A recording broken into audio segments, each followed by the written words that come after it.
क्या, किसी की ऐसी आलोचना नहीं करना कि जिससे कोई हमारी भी क्या करने लग जाए, आलोचना करने लग जाए। ऐसे किसी की शंका का निवारण नहीं करना कि जिससे कोई दूसरा हमारे ऊपर क्या करने लग जाए, शंका क्योंकि लोगों की दृष्टियाँ खराब हैं।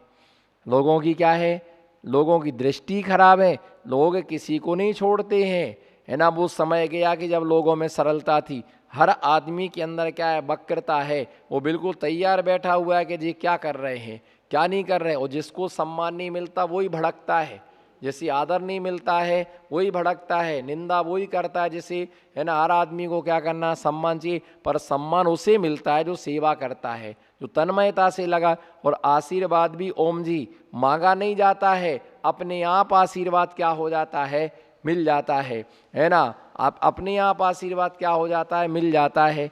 जैसे आपको कहने की आवश्यकता नहीं पड़ी, हमने कह दिया कि आप कल्प वृक्ष हैं, ये आशीर्वाद है बहुत बड़ा। इसका मतलब ये है कि हमें भगवान की कृपा से संपन्नता है। कल्प वृक्ष से क्या होता है, वहाँ कहो और वहाँ काम हो जाता है, वहाँ टालम टोल का काम नहीं होता है। तो ऐसे लोग सेवा भावी होते, यही आशीर्वाद है गुरु का। ये तो महान व्यक्ति है, मुनि नहीं है पर मुनि से कम नहीं है। ये भी अपने को क्या मिलता, महाव्रती के मुख से सुनने को मिलता, तो ये भी आशीर्वाद है। आपको देख लिया, ये भी क्या है, आशीर्वाद है। और काम करने वाले काम करते रहते, आलोचना करने वाले आलोचना करते रहते हैं। तो इस प्रकार से क्या, अपने दोषों को देखना, अपने दोषों को कहना, अपने दोषों की क्या आलोचना करना, अपने दोषों का उपचार करना। जैसे मान लो कौन किस बीमारी से ग्रसित है, बोलो कौन, तो उसको मत देखो, तुम्हें देखो कि हमको कौन सी बीमारी हो रही। अगर किसी को जुखाम हो रहा है तो उसको विक्स लगाओगे कि स्वयं का माथा दुख रहा तो बाम लगाओगे, बताओ। नहीं, दूसरे को जुखाम हो रहा है तो क्या करोगे तुम, उसको विक्स लगाए न जाओगे कि स्वयं का माथा दुख रहा है तो अपने माथा में बाम लगाओगे, अपने माथे में बाम स्वयं लगाओ। परीक्षा एग्जाम का टाइम से है, एग्जाम का टाइम है, वो पढ़ रहा है उसको पढ़ने दो, उसको पढ़ाने मत जाओ, तुम स्वयं पढ़ो कि हमारा भी एग्जाम का टाइम से। वो पहली कक्षा में है, तुम 11वीं 12वीं कक्षा में है, उनकी सामान्य परीक्षा है, तुम्हारी बोर्ड परीक्षा है। जो बोर्ड होती है वो हार्ड होती है, पहली दूसरी कक्षा के पास, है ना, ऐसे हो जाते हैं। अभी कोरोना की वजह से सारी परीक्षाएं स्थगित कर दी गई, सारी पर जो सामान्य वर्ग के लोगों को सबको पास कर दिया, लेकिन सीए वालों को पास नहीं किया। उनको कह दिया तुम्हारे एग्जाम आगे होंगे, तुम्हारे एग्जाम। उस सीए वाले को पास कर दे तो आफत पड़ जाए, सारे स्टूडेंट्स पास हो जाएं, सबको नौकरी सबको जॉब। तो भैया ऐसा रहता कि बोर्ड की परीक्षा जो होती है, बोर्ड की परीक्षा होती है, उसके लिए किया जाएगा। तो ऐसे ही इस प्रकार से पहले स्वयं का इलाज करो, दूसरे का इलाज मत करो। सीता जी का जो जीव था वो वेदवती की पर्याय में था, किस में था, वेदवती की पर्याय में। ये दृष्टांत हमेशा ध्यान रखना, कौन सी पर्याय में था, सीता जी का जीव था वेदवती की पर्याय में। तो उस समय उसने मालूम एक दोष किया था, नगर के उद्यान में सुदर्शन नाम के मुनि, उस सुदर्शना नाम की आरिका, याद रखना नाम, याद कर लो, सुदर्शन और सुदर्शना, ये दोनों सगे बहन भाई थे। कौन थे, बहन भाई थे। दोनों को संसार से बैराग हो गए, दोनों दीक्षा ले ली। वो आरिका माता जी बन गए, मुनिराज बन गए।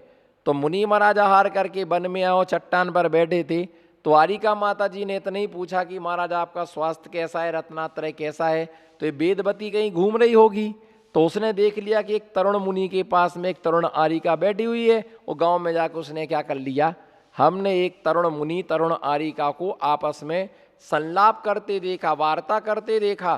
पूरे गांव में मुनिराज का खूब अपयश हुआ, खूब उनकी निंदा हुई, मुनिराज ऐसा करते वैसा करते। पर उन्होंने समता भाव रखा, उन्होंने नियम कर लिया कि जब तक ये लोकापवाद दूर नहीं होगा तब तक हम अन्न जल ग्रहण नहीं करेंगे, हम भोजन ग्रहण नहीं करेंगे।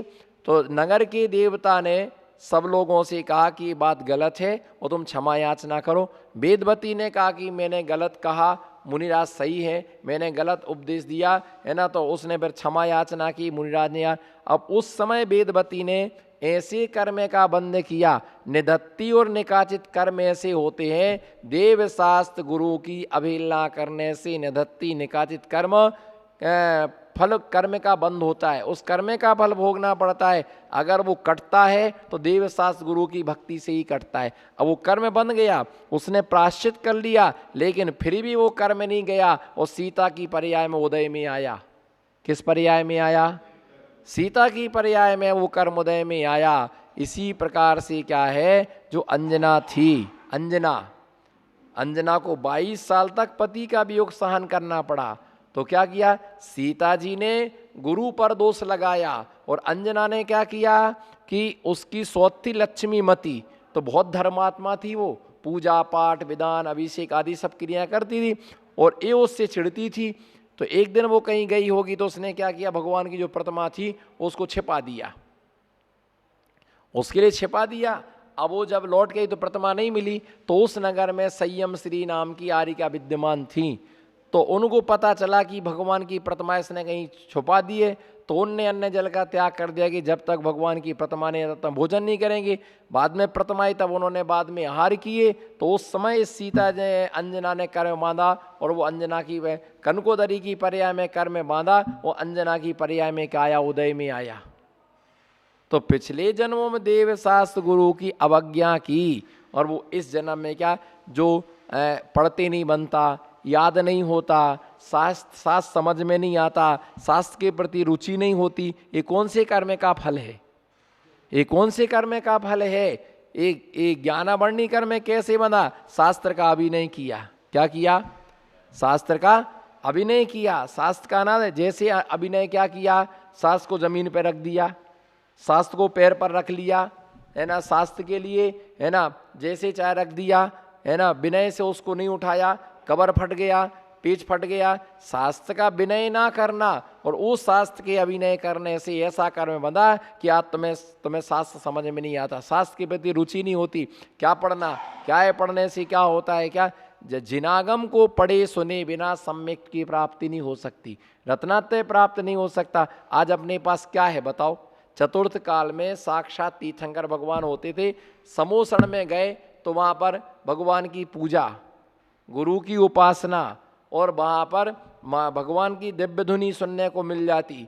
कुछ खाना पीना नहीं तो वहाँ संयम हो जाता था, है ना, सारी चीज़ वहाँ उपलब्ध हो जाती थी। और आज क्या है बताओ? आज हमारे लिए ना तो साक्षात तीर्थंकर भगवान का समागम है, ना हमारे पास गणधर है, ना साक्षात हमें दिव्य धुनी सुनने के लिए सौभाग्य मिलता है, ना कोई रिद्धिधारी मुनिराज है, ना कोई चक्रवर्ती है, ना कोई मंडलेश्वर है, ना कोई महामंडलेश्वर है। ऐसे समय में हमें धर्म ध्यान का साधन क्या है बताओ? भाई आज हमने भगवान की प्रतिमाएं स्थापित करी तो उस पाषाण खंड में हमने स्थापना निक्षेप से उसमें स्थापना की है कि जी अमुक तीर्थंकर हैं, हम उनकी आराधना कर रहे हैं, शास्त्र हमारे आचार्य लिख गए तो हम पढ़ रहे, मालाएं हैं तो हम उसका जाप कर रहे। अगर ये हमारे पास ना हो तो बताओ धर्म ध्यान के लिए क्या है हमारे पास में?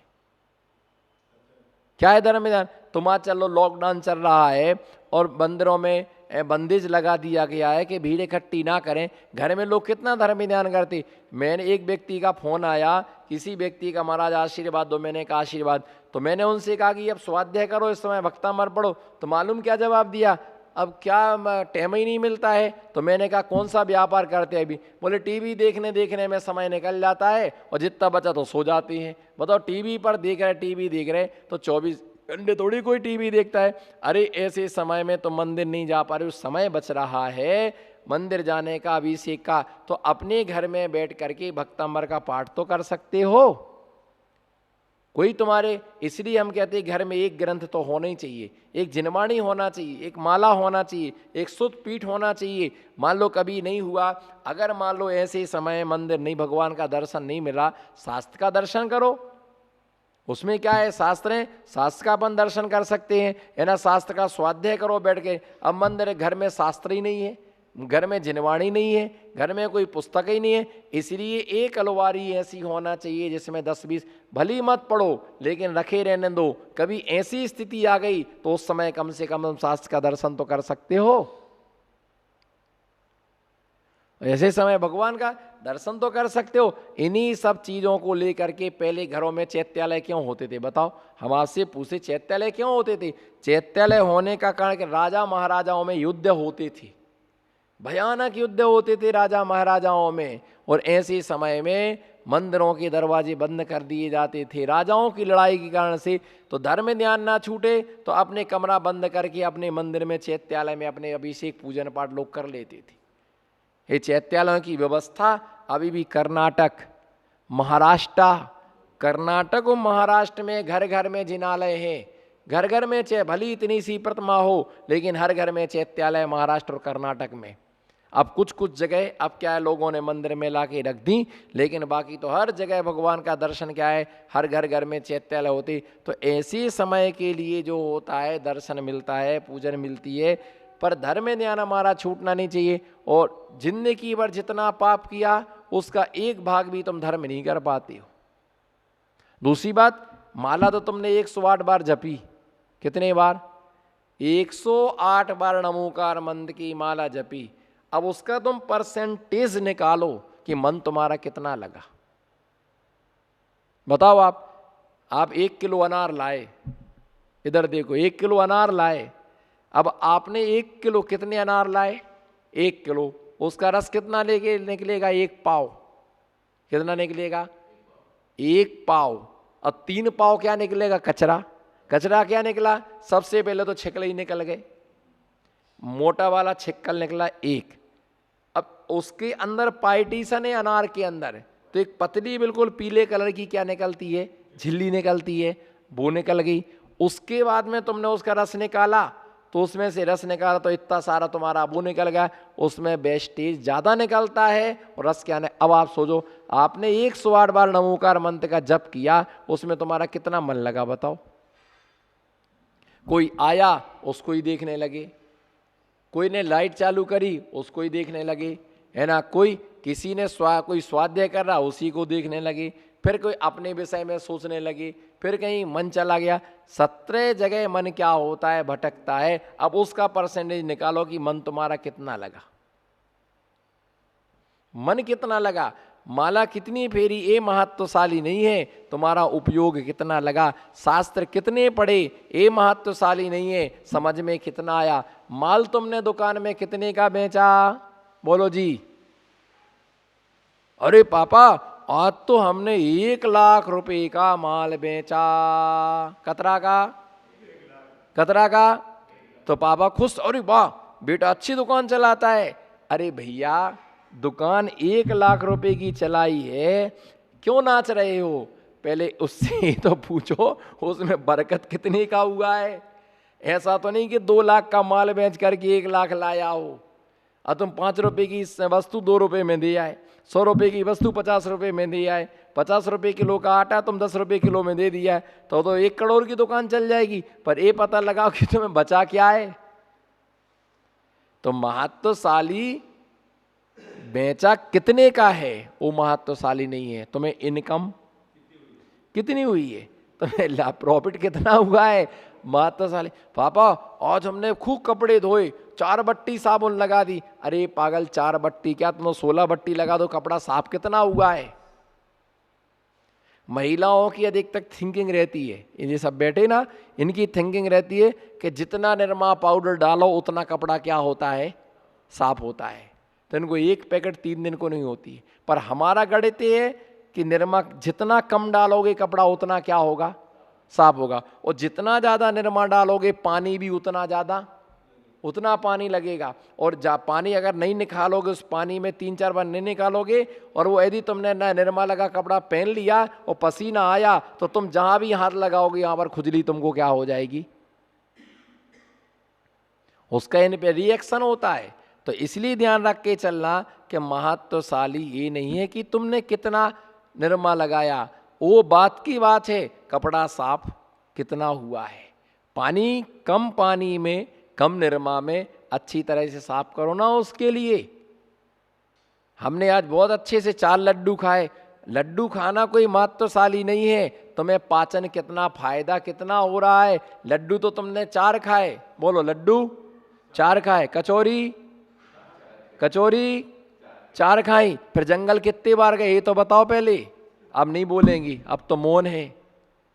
कचौरी 4 खाई और जंगल 14 बार गए, तो ऐसी कचौरी खाए से का फायदा निकला।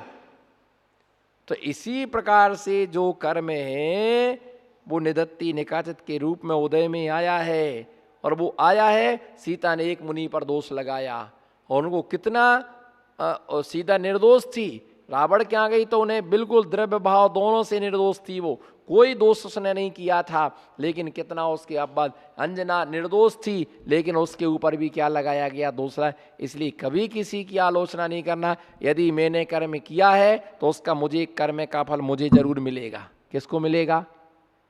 जिसने किया उसको फल मिलेगा। तुम क्यों परेशान? हाँ, किसी को समझा दो, ऐसा नहीं करना चाहिए। मान जाए तो अपना उपकार मानना कि भैया आपको हमने समझाया, आप मान जाओ तो अपना समझा, चलो ठीक है आपने मेरी बात को स्वीकार किया। और नहीं माने तो भैया तुम्हारा तुम जानो, तुम्हारा तुम जानो, है ना। जैसे बच्चे रहते ना, तो बच्चे क्या करते हैं, मम्मी गुड़ गुड़ मीठा मीठा मीठा मीठा मीठा। अब कुछ नहीं मिला मीठा, लड्डू नहीं मिला, कुछ नहीं मिला, तो क्या करते, चोरी से गुड़ खाते हैं। और इतना बड़ा गुड़ का ढेला लाए और छुपके क्या कर लिया, खा लिया। अब रात को काटे चिनूना, पेट में पड़ गए कीड़े, अब वो काटते हैं चिनूना, तो मम्मी की साड़ी, मम्मी चिनूना काट रहे, मम्मी चिनूना काट रहे, मम्मी चिनूना काट रहे। गुड़ खाया था ना? हाँ खाया था। अब खाओगे? अब नहीं खाएंगे। जैसे ही मम्मी ने दवाई दी ठीक हो तो फिर गुड़ खाने लगे। तो जो गुड़ खाएगा चिनूना उसको काटेगा। ऐसा नहीं हो कि बुढ़ी गुड़ खाए और छोकरी को क्या करे, चिनूना काटे, और छोकरी गुड़ खाए और डोकरी को चिनूना काटे। ऐसा नहीं होता है। इसी प्रकार से पिता करे पुत्र भोगे, पुत्र भोगे पिता करे, ऐसा कभी नहीं होता है। जैन दर्शन के तुला पर तो कभी ऐसा नहीं हो सकता है। वो तो क्या है ना, स्वयं के ही स्वयं के लिए होता। तो अपनी आलोचना करना, दूसरे की आलोचना नहीं करना। ऐसे आचार्य महाराज है ना उन दोषों का निराकरण करते हैं। आचार्य जो होते वो क्या होते हैं, तुम्हें ऐसा तो माला फेरो, तुम इसका स्वाध्याय करो, है ना, तुम्हें इसका एक श्रद्धान करो, तो प्रायश्चित आलोचना प्रतिक्रमण, है ना, आलोचना प्रति तदुवय विवेक व्युत्सर्ग तप छेद उपस्थापना, अनेक प्रकार के प्रायश्चितों के क्या किए गए हैं, भेद किए गए। पर द्रव्य छेद काल भाव की निश्चल भाव से अगर कोई आलोचना करता है तो उसको क्या किया जाता है, प्रायश्चित। जैसे रोग है, कोई बीमारी है, तो किसको बताओगे बीमारी, जल्दी बताओ। और नहीं बताई तो, और ज्यादा, फिर भी नहीं बताई तो मरना पड़ेगा। अच्छा है, ठीक है,